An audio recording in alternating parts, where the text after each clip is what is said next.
Sejam muito bem-vindos, sejam muito bem-vindas ao terceiro episódio do podcast Amor contra o Alcoolismo. E nesse podcast, nós discutimos estratégias para você fazer quem você ama parar de beber. Eu sou Liz Gianari. Eu sou Vitor Blasius. E o tema de hoje é o ciclo do alcoolismo na família. Vitor, por que as pessoas falam ciclo do alcoolismo? Por que é um ciclo? Ciclo do alcoolismo na família é uma forma de você falar, de você buscar o entendimento do alcoolismo de uma forma mais ampla. Ele se opõe à ideia de que o alcoolismo é um problema de um indivíduo único e exclusivamente, né? Ele coloca esse indivíduo num contexto que mais próximo é o contexto familiar, né? Dos relacionamentos mais próximos. Então é por isso que é o ciclo, que envolve não só essa pessoa que bebe, mas envolve uma série de pessoas que não bebem também. E o que é o ciclo? O ciclo é o seguinte, uma pessoa, né, vamos dizer, um filho, um esposo, uma esposa também, uma filha, começa a beber demais. E daí começa a ter alguns abusos de álcool. Ter abusos de álcool não necessariamente é alcoolismo.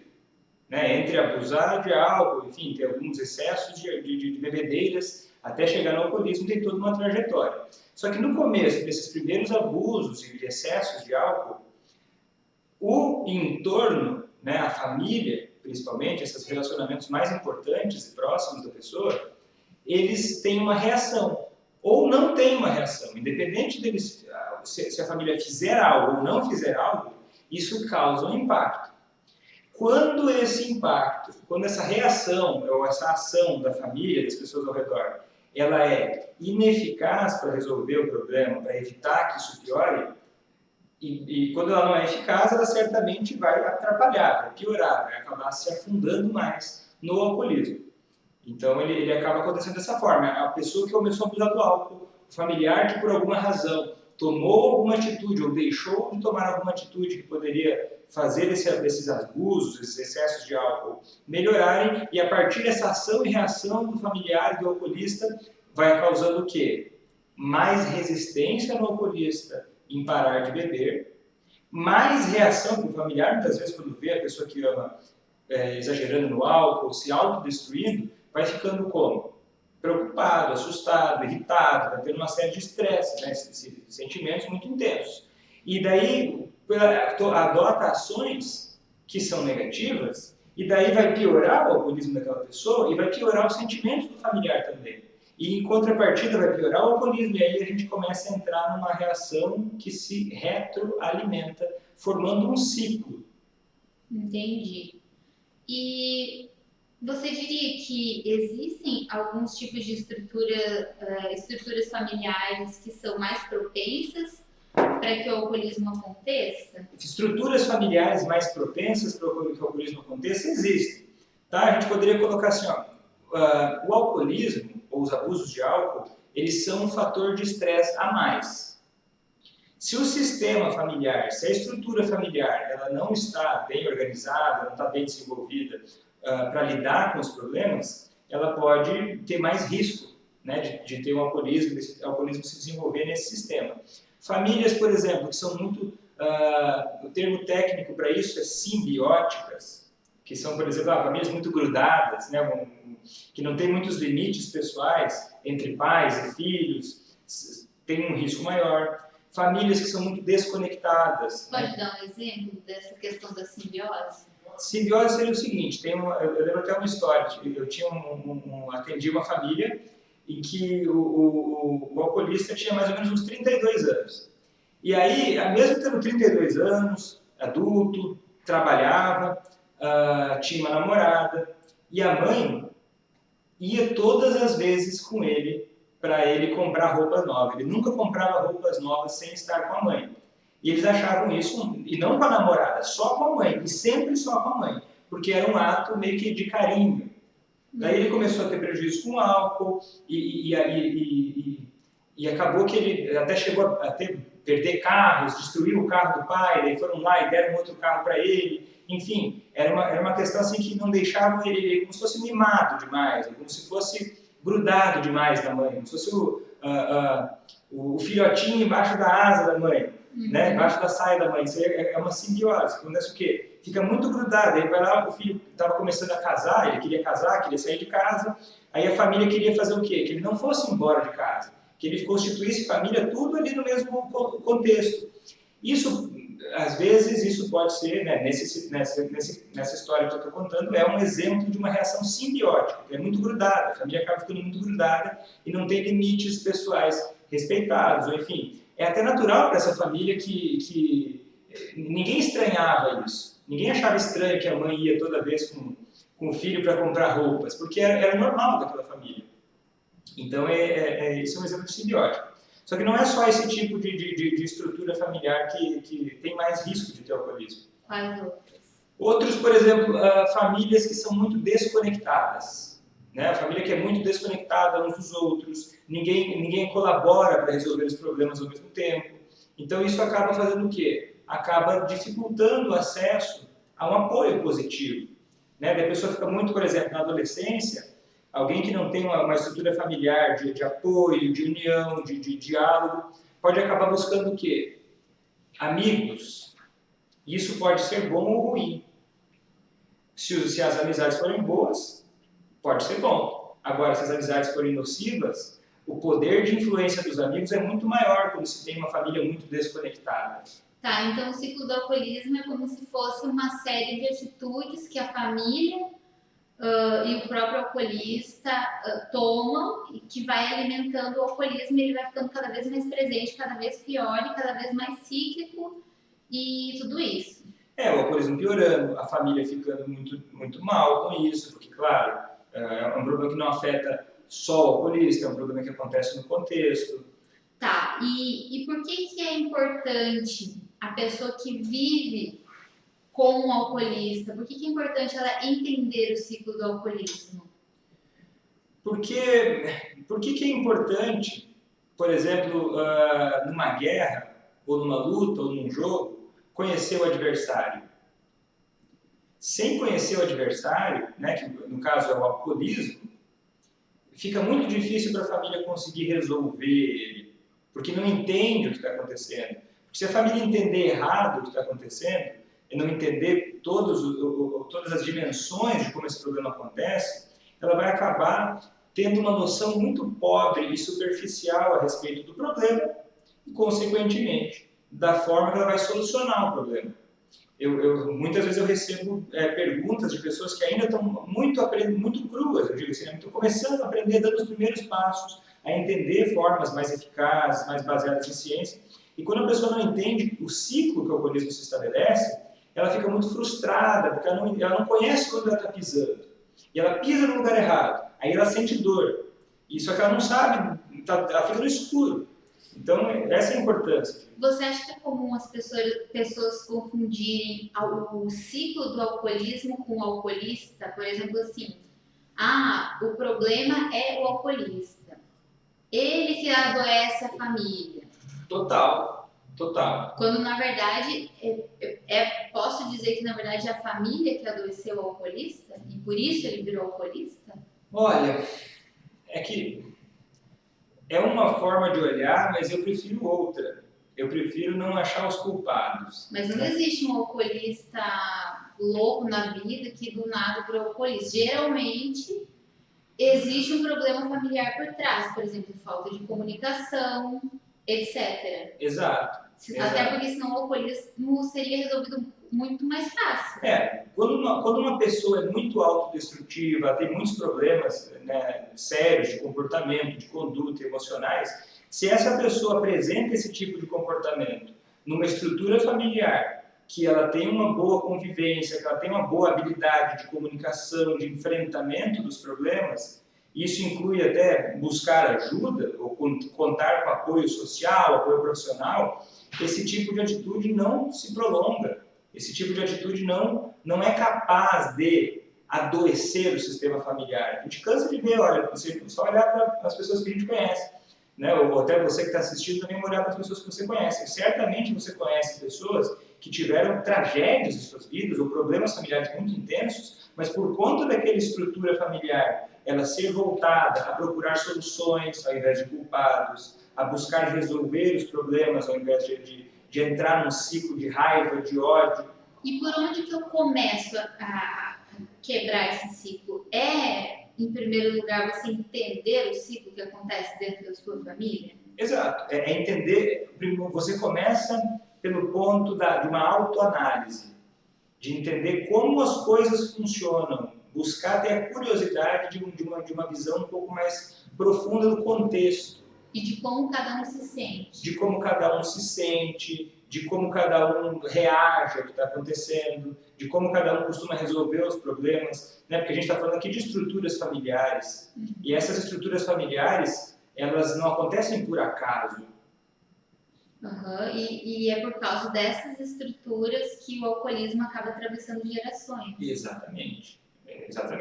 Falar, o alcoolismo passa de pai para filho, tem alguns fatores genéticos, mas o que predomina são, de fato, essas estruturas familiares, esse ciclo que vai sendo levado de geração em geração de enfrentamento dos problemas. Né? Uma família que teve sequelas emocionais do alcoolismo, por exemplo, pode não necessariamente o filho desenvolver alcoolismo, mas daqui a pouco ele desenvolve um padrão muito disfuncional de se relacionar, de se envolver com o trabalho, de se envolver ou de ter até depressão, ou problemas de ansiedade, por uma dificuldade muito grande de lidar com emoções, de relacionamentos, de intimidade.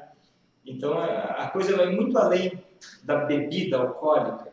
Né? A bebida alcoólica é uma parte é um sintoma de uma série de outras coisas que acontecem em um contexto. Entendi. E como que eu faço para parar esse ciclo? Não sendo você a pessoa que bebe, você está numa posição favorável, até para quebrar esse ciclo, assim, você está numa posição privilegiada. Por mais que você, a pessoa que muitas vezes sente mais o impacto, como é que você vai sair desse ciclo? Primeiro buscando compreender esse ciclo, buscando analisar na sua situação como é que ele acontece, quem está envolvido, e não olhar para o problema, olha, o fulano, meu marido bebe, ou meu filho bebe, o problema é isso que acontece. Não, buscar ampliar a forma de enxergar, ampliar tudo o que acontece, tudo que tem, todos os relacionamentos, como é que as pessoas lidam com esse problema e se colocar como uma peça fundamental. Como agente de mudança. Como um agente dentro do processo, que pode ser de pior ou de melhor. Como assim, pior ou melhor? Porque, às vezes, o familiar ele sofre muito com o problema, né? Indiscutivelmente. Mas, às vezes, ele não percebe e não dá abertura para enxergar que, muitas vezes, ele colabora para que o problema continue. E, muitas vezes, piore. Né? Dá um exemplo. Eu vou te dar um exemplo. Uma disfunção familiar, até vi recentemente um comentário assim, estava conversando com uma mãe e o filho tem um problema com álcool. E o que acontece? Essa mãe, ela tentava melhorar o relacionamento com o filho, sendo permissiva. Né? Ela dava dinheiro demais para o filho usava o dinheiro para beber. O pai ficava muito irritado quando via algo assim, e ficava querendo corrigir, botar um limite. E essa mãe começou a criar um relacionamento, uma triangulação entre o filho e o pai. Ela queria ela ser a pessoa mais legal, ela queria ser ela a única pessoa que tinha um bom relacionamento com o filho e fazendo as coisas pelas costas do marido. Quando, na verdade, o que mais vai ajudar um filho é se os pais, né, casados ou não, né, idealmente os pais, conseguirem colaborar para resolver esse problema como uma unidade, né? sem escolher. Porque senão fica um jogo muito fácil de quem é o mocinho, quem é o bandido, e esse é um tipo de dinâmica dramática que vai contra a solução em conjunto, em colaboração, em parceria. Esse seu exemplo parece que é a insegurança da parte da mãe, de que o filho talvez não vá gostar dela quanto gosta do pai, não sei o quê, porque ela estava facilitando o uso de álcool. Mas essa mãe, ela até fala, Vitor, eu percebo que eu sou permissiva, eu percebo que eu sou, palavras dela, facilitadora, mas aí vem alguma desculpa. Por quê? Muitas vezes a pessoa até começa a perceber que não está legal assim, que deveria ser diferente. Só que ela não muda por quê? Por quê? Às vezes não é porque não sabe exatamente o que está errado aquilo. Às vezes ela não busca entender formas melhores de mudar, mas muitas vezes o que tem por trás disso é que quando existe um problema com uma pessoa, numa família, isso acaba virando, de uma forma menos consciente, um alívio para as pessoas. Como assim um alívio? Porque enquanto o problema é o filho que está dando problema, a maior parte das pessoas ao redor acaba não precisando lidar com as próprias questões, por exemplo, como insegurança, como talvez um problema no casamento, né? Um problema de, às vezes, quando é um marido que bebe demais e a mãe dele é muito permissiva, às vezes de independência, né? daquela mãe dele, e às vezes, né? Os problemas, porque tem gente até que me diz, já até ouvi recentemente o seguinte: Victor, eu tenho medo até que ele melhore. Porque é uma mudança, né? É uma mudança. Às vezes a pessoa ficou bebendo durante tanto tempo e era muito fácil olhar e dizer que ele era o problema. E daí, quando aquele problema começa a diminuir, o que tem por trás daquilo? E muitas vezes tem outras dinâmicas, outras questões. Daí a pessoa se obriga a olhar, se olhar no espelho. E a pessoa se obriga a olhar para coisas que ela não gostaria de olhar, que ela não estava disposta a olhar. Ou às vezes, por exemplo, é tipo aquela coisa assim, uma mãe que sempre está cuidando e resolvendo todos os problemas do filho ou do marido. É como se fosse um trabalho. Como se fosse um trabalho. E daí quando essa pessoa melhora, é como se fosse se aposentar. Pô, agora e agora? Às vezes fica um vazio na vida do familiar. Porque ele estava tão habituado com uma vida bagunçada, com uma vida toda cheia de drama, com uma vida cheia de problemas, que ele até tem uma dificuldade de se adaptar com esse novo cenário, em que já não é mais um problema grande o alcoolismo. Então, assim, ó, é muito fácil o alcoolista virar o bode expiatório, né? Então, todos os problemas são do alcoolista. Mas eu não estou aqui passando a mão na cabeça de ninguém, né? Tá, mas então assim, nesse exemplo que você deu da mãe, que tomava atitudes que sem querer pioravam o alcoolismo do filho. E ela sabia disso e me disse ainda. Então não era sem querer. Ela disse para mim que ela sabia que fazia errado. Então eu posso dizer que ela estava adoecendo o próprio filho. Exato. Ela estava sendo conivente. Sendo conivente com o alcoolismo. Cúmplice da doença, né? Fez uma aliança perversa com a doença. Mas o discurso dela minimizava isso. Ela falava como se fosse passando por cima. Ah, tá, mas por acaso eu alimento o alcoolismo, eu facilito que ele continue bebendo, eu dou o dinheiro. E geralmente isso vem com várias explicações, né? Do tipo assim, ah, Victor, mas é porque se eu não der dinheiro para ele, ele vai beber de qualquer forma. Porque no fundo, muitas vezes o que tem por trás disso são dificuldades emocionais da própria pessoa, com a história de vida dela, muitas vezes com a forma que ela foi criada, com questões dela, né? Por exemplo, por que uma mãe afasta o pai da discussão sobre a solução com um filho que eles têm?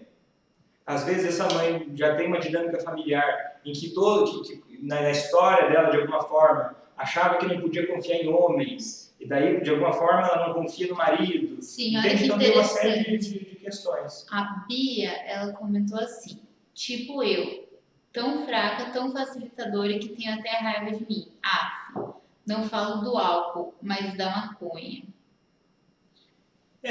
Só que a pessoa fala assim, eu tenho raiva de mim, mas o que tem por trás de ser facilitador? Né? A pessoa sabe que está fazendo errado, mas o que tem por trás dali? É porque se ela não for facilitadora, ela vai ter que lidar com os próprios sentimentos, com as próprias questões. E ela passa a ter raiva de si de uma forma injusta, porque na verdade isso é um padrão de evitação emocional. E aí olha como a gente falou de ciclo do alcoolismo. O que é o alcoolismo? Não é um padrão de evitação emocional? O alcoolista, quando está triste, bebe, quando está feliz, bebe, acaba tendo um padrão de evitação emocional. Então a família também, por ter um padrão de evitação dos problemas e, acima de tudo, de evitação emocional, acaba adoecendo junto no sistema de doença do ciclo do alcoolismo.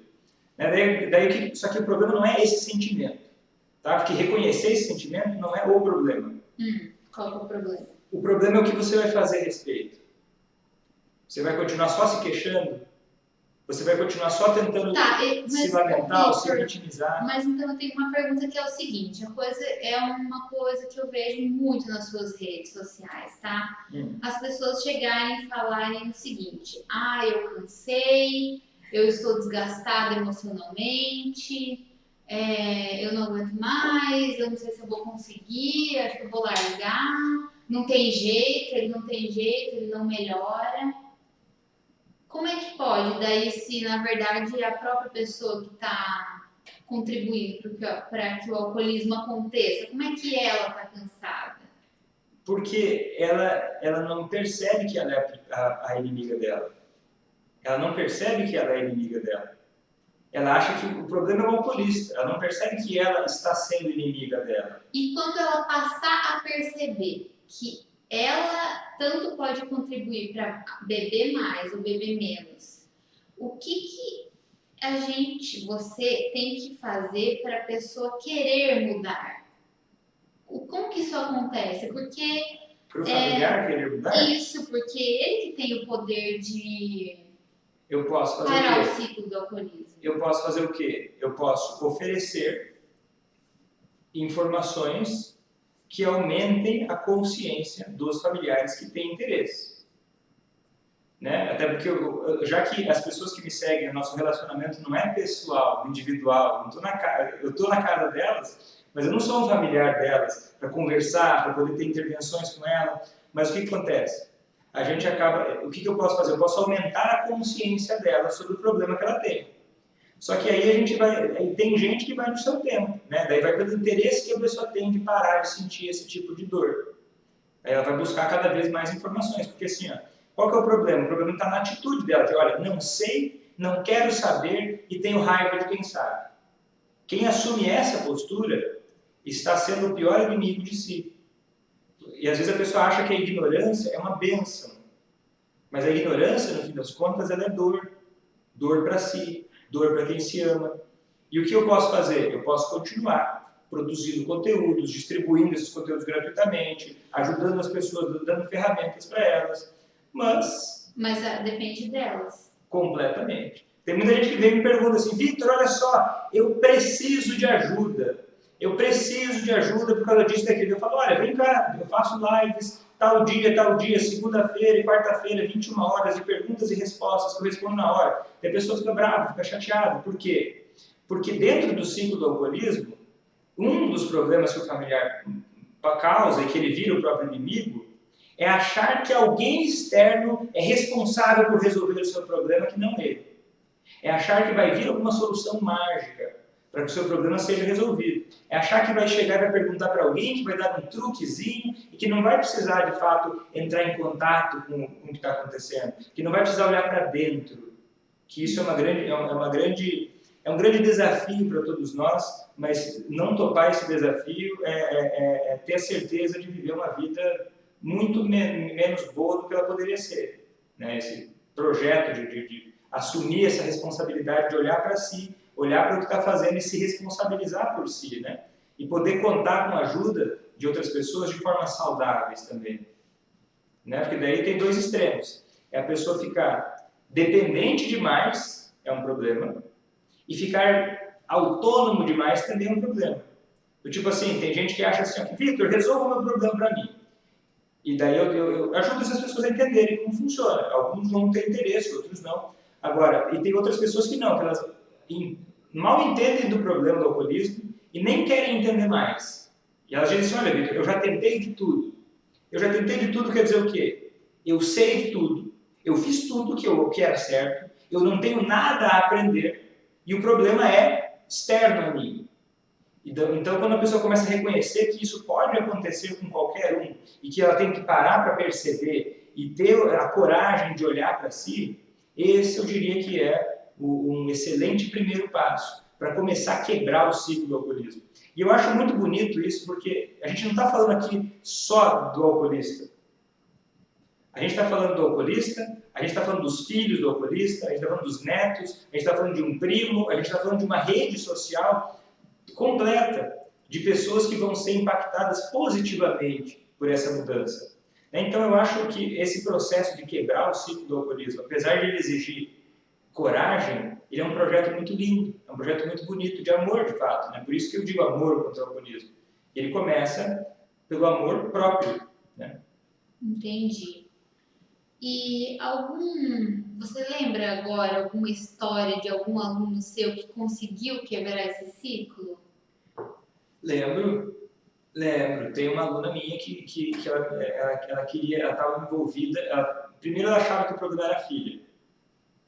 E ela começou a achar que o problema era filha e começou a buscar informações para tentar ajudar a filha. Uhum. E conforme ela foi entendendo como é que funcionava, como é que era, ela era muito dedicada. E o que acontece? Ela começou a perceber que o marido também bebia muito. E daí ela viu que ela tinha esse desafio. E ela foi mais fundo, começou a perceber que ela própria também bebia mais do que ela gostaria. E daí a maior parte das pessoas, quando se dá conta disso, talvez faça o quê? Desiste. Desista. Olha, desista. Olha para o outro lado. Olha para o outro lado. O problema não sou eu. O problema não sou eu. Olha, tá todo mundo errado. Eu também não vou fazer nada para colaborar. E ela tinha um agravante, que ela vinha de uma família que sofreu com alcoolismo. Né? O pai dela faleceu de alcoolismo. E ela sentia muita raiva daquilo. E ela me contou assim, o que aconteceu? A hora que ela começou a buscar ajuda para a filha, e ela começou a entender o contexto, e ela começou a perceber que ela descarregava na filha a raiva que ela sentia do pai.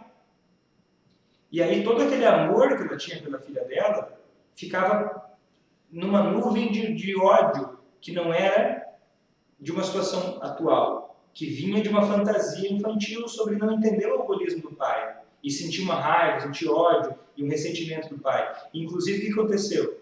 Ela conseguiu fazer o esposo parar de beber, ela conseguiu fazer a filha parar de beber, e ela conseguiu, de alguma forma, perdoar o pai dela. Porque a quebra do ciclo do alcoolismo, ela não é só o fim do alcoolismo e a conquista da sobriedade. Ela é a libertação de sentimentos muito intensos de ódio, de raiva, de culpa, de vergonha, de impotência. Então a gente está falando de uma coisa assim, muito poderosa, né? que um familiar é capaz de fazer na medida em que ele assume esse compromisso, né, para si. Ele assume, olha, eu vou fazer, não que ele vai assim amarrar o alcoolista, impedir que o alcoolista beba, mas ele vai assumir o controle sobre tudo que está no controle dele, entender que ele é a ferramenta, né? Esse familiar vai entender que ele é a ferramenta para essa mudança que ele deseja, e ele vai fazer tudo o que está no seu controle, inclusive se dedicar para aprender, né? Entendendo que ele, já que ele é a ferramenta, ele também é o responsável por buscar esse apoio, né? Às vezes a pessoa fica falando, olha, Vitor, eu preciso de ajuda. Eu entendo, existe uma grande diferença entre precisar de ajuda, entre estar sofrendo e dar os passos necessários para permitir que essa ajuda chegue até si, né? Que é aquela coisa, a pessoa fala, como quebrar o ciclo do alcoolismo? Ele é um processo, né? É um processo que o familiar passa. E esse processo, ele é um processo que tem um custo. Ele não é uma coisa imediata, mágica, que acontece, entende? Que é o sonho da maioria dos familiares, né? Que esse problema simplesmente ele desapareça, que ele não dependa de que eu faça alguma coisa, que ele não dependa que eu me dedique a entender melhor sobre ele. E assim o ciclo do alcoolismo vai consumindo geração após geração. Entendi. O pessoal não está fazendo pergunta, Vitor. Pessoal, o que vocês estão achando desse tema? Vocês estão se identificando com ele? Querem fazer uma pergunta? Alguma pergunta? Coloca aqui para mim, escreve aqui para mim, hashtag novato ou novata, se você está começando a assistir agora os conteúdos, ou hashtag veterano ou veterana, se você já assiste há mais tempo. Dá esse feedback para a gente aí, coloque suas perguntas, interaja com a gente aqui, clica no coraçãozinho aí, estoura o dedo no coraçãozinho, para a gente saber se esse assunto está sendo interessante para vocês, e se vocês estão gostando desse tema. É um tema bastante importante, né? Ó, o que falou assim? Verdade, doutor Vitor. Jamais irá embora com um passe de mágica. Mas vai embora. Eu não sei se elas estão entendendo o tema, Vitor. Tá muito silencioso esse chat. Será que não estão entendendo? Será que vocês estão entendendo? Conta aí para nós se está dando para entender. Ou se é um assunto muito complexo, como é que tá indo aí? Estou tentando ser melhor, obrigado. Cheguei atrasada, parecida. Ó, para quem chegou agora, o tema do podcast de hoje é o ciclo do alcoolismo na família e como quebrar esse ciclo, como que ele acontece, como quebrar o ciclo. Então vamos colocar um passo a passo de quebrar o ciclo do alcoolismo? Primeiro passo, redefinir o problema. Olhar para o problema que está acontecendo e mudar o paradigma do problema. Olha só, como fazer para ajudar pessoas que não moram comigo? Tá, mas não vamos fugir do tema, senão a gente vai conseguir, tá? Mas é a mesma coisa. Tá. Se o ciclo do alcoolismo está na família, a dinâmica familiar acontece de longe também? Acontece de longe também. É que vai usar isso aqui também. Mesmo a pessoa morando longe, você está envolvido nessa pessoa, né? Porque se você não tivesse uma ligação com essa pessoa, e é através da ligação com a pessoa que você vai conseguir essa mudança, pode morar aqui, pode morar no Rio Grande do Norte, pode morar em Natal, pode morar em Porto Alegre, pode morar em Goiânia, pode morar em Belo Horizonte, pode morar em Moçambique, que você tem, hoje em dia, a gente não tem mais essa barreira, né? Não tem nem que esperar uma carta chegar lá, né? Você tem que, através do seu relacionamento, entendendo que você também participa do ciclo do alcoolismo. E você pode participar dele tanto por ações que você toma, quanto por omissões. Né? Às vezes o familiar pensa, eu não quero mais me envolver no ciclo do alcoolismo, eu vou simplesmente não me meter mais. Não se meter, não se envolver é uma atitude. Né? Não tem como não participar de alguma forma. Mesmo aquilo que você não faz tem impacto também. Né? Então você está morando longe da pessoa. Isso vale para você também. O que você vai fazer então? Vamos colocar um passo a passo? Vamos. Primeiro passo. Você vai redefinir o problema. Ao invés de colocar o problema como, o problema é o fulano que é irresponsável. O problema é a fulana que é teimosa ou que é uma alcoólatra. Você vai redefinir, vai olhar assim, esse problema no contexto, como as pessoas ao redor interagem com ele, olhando todos os lados do problema, né? Ou como é que você reage a esse problema, né? Ou como você deixa de reagir. Sim, é porque assim, tem muita gente falando assim, eu também gostaria de saber como conseguir ajudar estando longe. Só que como exatamente ajudar, o que o Vitor pode dar aqui é um passo a passo, um norte, uma direção. O que você vai falar para essa pessoa, o que você vai fazer exatamente é impossível. Por quê? Ele não tem como saber como que é o seu relacionamento com essa pessoa, como que você interage com ele. Como que você interage com essa pessoa? É seu filho que mora longe? Você fala com ele como? Uma vez por semana, por telefone? Quando você vai visitar ele, você sai para jantar e bebe? Como que funciona o relacionamento? Então, tem muitos pormenores que é impossível simplesmente falar que, olha, fulana, primeiro você falar, olha, meu filho, não quero que você beba, depois isso não existe. Você tem que, a partir dos fundamentos que o Vitor ensina, conseguir aplicar isso para o seu caso específico, entendeu? Tem muita gente aqui falando, eu queria ajudar a pessoa que mora longe. Tem um vídeo de quase uma hora falando sobre como ajudar quem mora longe. Que você vai usar as mesmas coisas, né? Com certeza, você mora longe. Com que frequência você liga para essa pessoa? O que você fala quando você conversa com ela? Eu canso de ver mães ligando para o filho direto, daí vê que o filho está embriagado, daí começam a ligar para ele, enchendo o saco dele. Né? Você meu filho, volta para casa, você está dormindo até tarde. Por quê que uma mãe faria isso? Porque ela entende que o problema é o filho que bebe demais.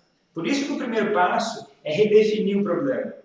É entender o problema no contexto. É entender que não importa se ele mora no Ceará e você mora no Rio Grande do Sul ou Santa Catarina, se vocês têm um relacionamento, como esse relacionamento acontece? Como é que se desenha esse problema no contexto familiar do relacionamento, né? Ou do namoro, que seja. E aí a gente faz o quê? A gente vai ampliar o entendimento do problema para o contexto. Aí a gente vai analisar as interações, o segundo passo. Eu entendi o problema no contexto, eu vou analisar as interações que estão acontecendo no contexto e vou buscar outras formas de me relacionar. Como? Primeiro o segundo passo não é buscar outras formas. O segundo passo é você analisar as relações e buscar um contexto histórico. Ok, eu sou uma pessoa que sempre enche o saco do meu filho, eu sempre fico pegando no pé dele e ao mesmo tempo eu facilito. Chego a sentir raiva disso. Beleza, chegou no segundo ponto, começou a entender isso. Já está entendendo o erro. O que você vai fazer? Um exame histórico da sua vida. Como é que você, da sua história de vida, da sua história familiar, desde a sua infância, como é que esse padrão de enfrentamento dos problemas, como é que você aprendeu isso daí? Porque esse é um padrão de enfrentamento que você aprende. A pessoa sente raiva dela própria, mas ela aprendeu isso. Ela pode desaprender a agir dessa forma. E daí ela vai fazer esse exame histórico e vai entender que tipo de coisa você vai encontrar nesse exame histórico. Dificuldades de relacionamento com os pais, que ela não tinha identificado antes. Mágoas que não foram bem resolvidas. Medos que não foram bem trabalhados. Né? Questões emocionais para ela amadurecer dentro de si. E aí o terceiro passo, que é qual? Procurar executar aquilo que você aprende. Né? Executar, muitas vezes, apesar de um sentimento. Confiar num processo. Né? Por exemplo, quem está lá no curso Amor contra o Alcoolismo, eu acompanho essas pessoas, eu tenho uma mentoria em grupo, que eu posso conseguir dar um feedback mais próximo para essas pessoas. Né? Então a gente faz o quê? Te executa um plano, um processo, que lá dentro do curso Amor contra o Alcoolismo tem um plano, tem um método completo, que a pessoa tem o beabá, tem o passo a passo de como fazer isso. Então o que ela tem que fazer? Confiar num processo e seguir aquele processo e executar apesar do medo. Lembra que eu estava te falando dessa aluna que quebrou o ciclo do alcoolismo na família dela, que perdoou o pai dela? Sim. Ela disse o seguinte, que cara, no começo que ela começou a aprender e assistir às aulas, ela tinha suas dúvidas, né? Poxa, será que isso vai dar certo ou não? Mas ela confiou, entendeu? Isso é uma coisa muito importante nesse processo, é o seguinte, de assumir responsabilidade, confiar no processo, se comprometer com o processo, e daí você consegue lutar e vencer e quebrar o ciclo do alcoolismo na sua família, né? Que passa por quê? A ferramenta é o quê? O familiar. É a ferramenta mais poderosa para quebrar esse ciclo. Porque quando a pessoa facilita, o que ela está fazendo? Está fugindo de algum sentimento, um medo que ela não consegue lidar.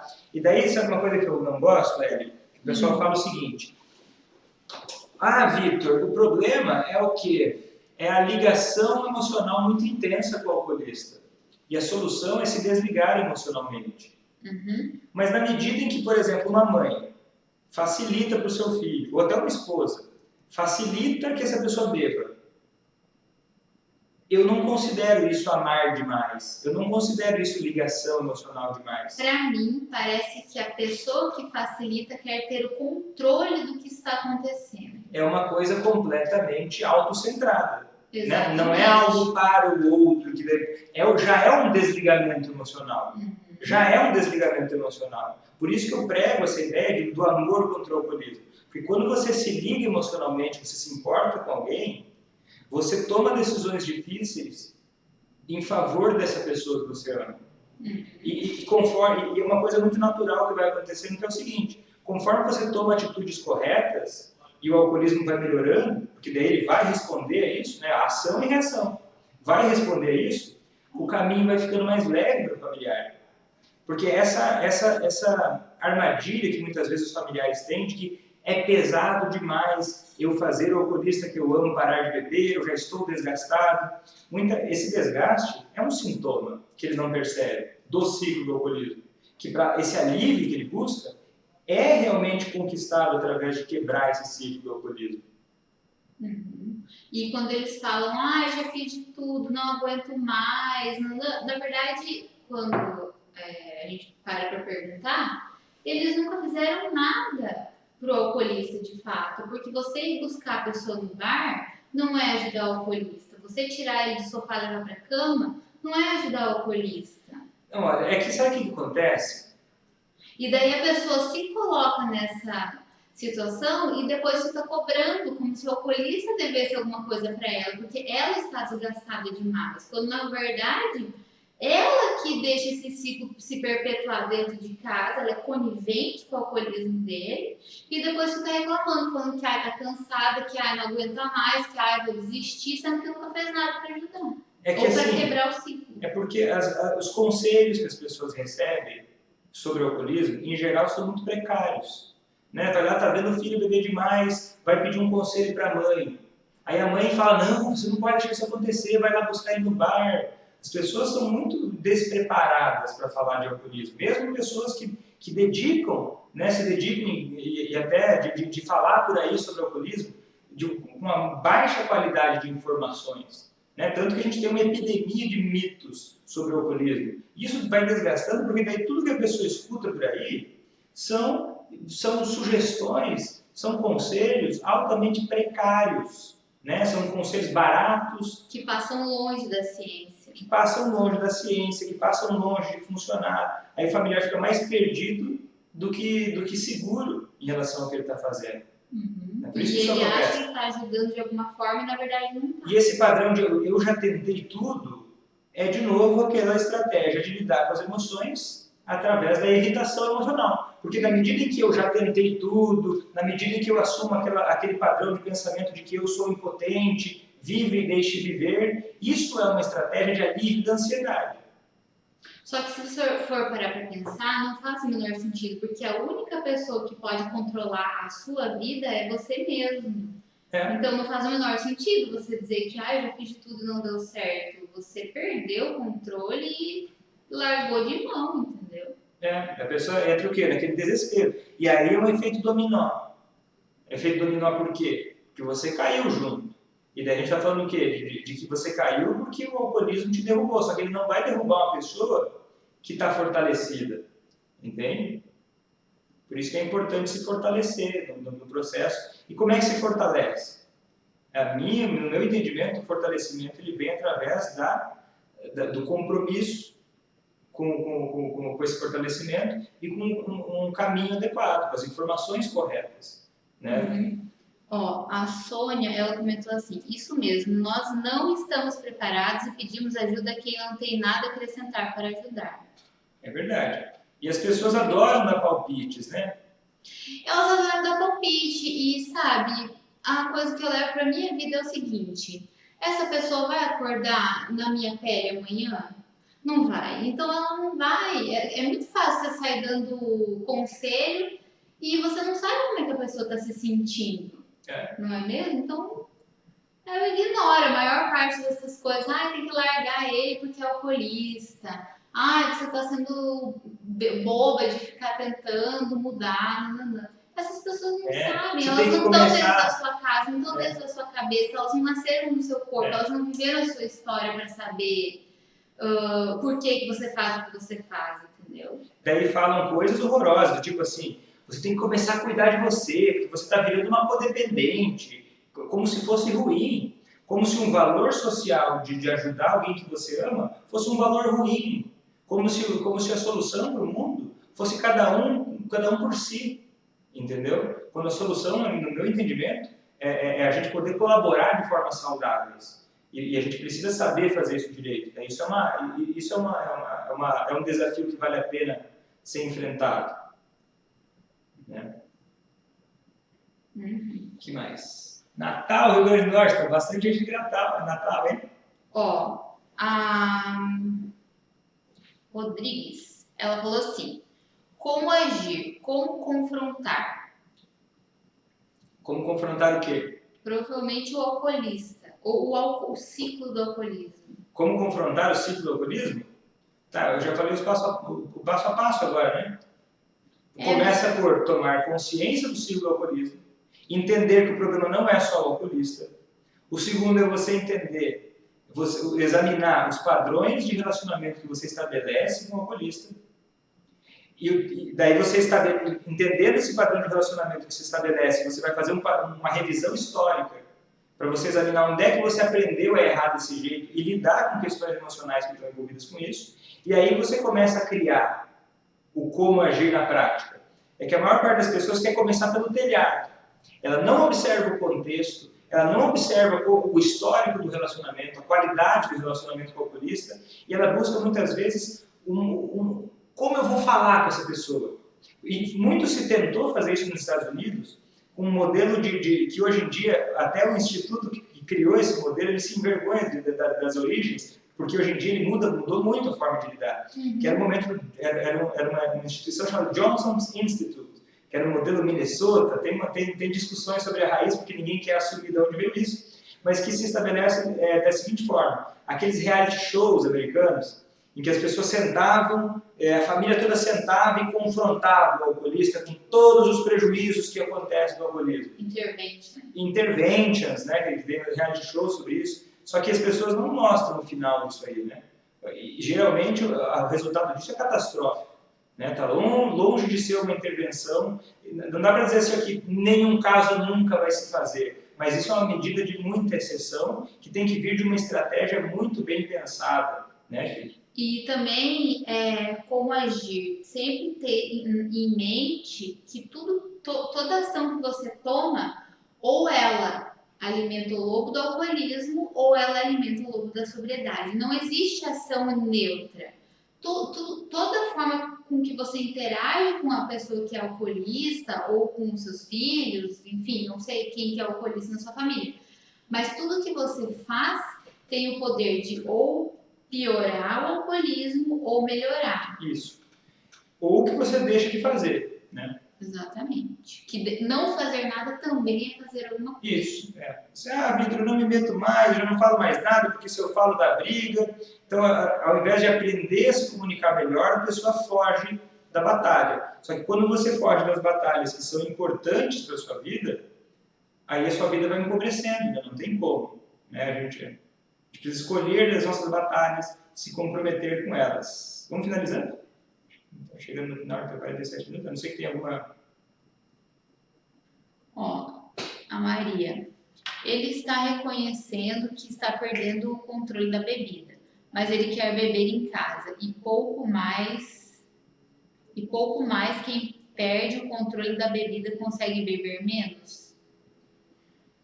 Entendi. Olha só, tô falando assim, a Lucione, contando aqui para nós no Facebook. Olha, acompanhe o Dr. Vitor antes de assistir, antes de desistir. Tenho certeza que você vai descobrir que não fez tudo o que pode. Estou falando por experiência própria. Boa, Luciane, boa. Quem quer aprender é super bem-vindo. Certo, gente? Alguma coisa mais? Alguma pra gente falar hoje? Quem está ao vivo aqui? A Leda, obrigado pelo comentário, Leda. Eu me vejo em alguma abordagem e essa história de o problema se estender por gerações acendeu-me um insight. Boa, boa. Aí, o reconhecimento, entender no contexto o problema, reformular o problema na sua cabeça é um excelente primeiro passo. Parabéns, Leda. Às vezes acontece o quê? Sabe o que acontecia às vezes atendendo familiares, né, de alcoolistas? Às vezes eles não dormiam à noite, sabia? Por quê? Porque muitas vezes quando a vida inteira passou entendendo uma coisa de um jeito, e daí você vai lá, começa a olhar para esse problema e entender a abrangência que ele tem, e como você se envolve nele, ou deixa de se envolver, e como ele vem de gerações, de um contexto todo, às vezes é uma quebra de realidade muito intensa. Mas ela é uma quebra de realidade muito maravilhosa, porque ela abre espaço para novas interações e para o fim desse ciclo do alcoolismo, né? Então isso pode ser muito intenso, mas realmente vale a pena. Certo? O que mais? Finalizar? Vamos finalizar então. Algum comentário mais? Escala infeliz. Boa, certo. Então é isso, pessoal. Esse foi o podcast Amor contra o Alcoolismo. Esse foi o episódio número 3 do podcast. E agora, o podcast vai ser na terça e na sexta, às 6 horas da tarde. Horário de Brasília, às 18 horas. E ele vai ficar disponível, depois de alguns dias, tanto no Instagram, Facebook, YouTube e no Spotify também, em formato de áudio, para quem gosta de ouvir os conteúdos, fazendo em qualquer lugar, de qualquer maneira. Isso. Certo? E segunda e quarta tem o Pergunta para o Vitor às 9 horas da noite. Isso, ao vivo. Se você quiser participar, fazer suas perguntas, apareça aí na quarta-feira, amanhã às 21 horas. Vai ter uma live, a live Pergunta para o Vitor, onde eu respondo perguntas ao vivo, tá? Um tema mais livre para poder justamente responder várias questões. Isso. E se vocês tiverem alguma sugestão de tema, alguma coisa que vocês acham que a gente não falou e deveria ter falado, também estamos abertos a sugestões. Certo? Então, é isso aí. Foi um grande prazer. Tudo de bom para você. Se você gostou desse conteúdo, curte esse vídeo, se inscreve no YouTube ou curte a página no Facebook também, compartilha com quem você sabe que vai se beneficiar dessas informações. E nós vamos ficando por aqui. Até a próxima. Tchau. Tchau.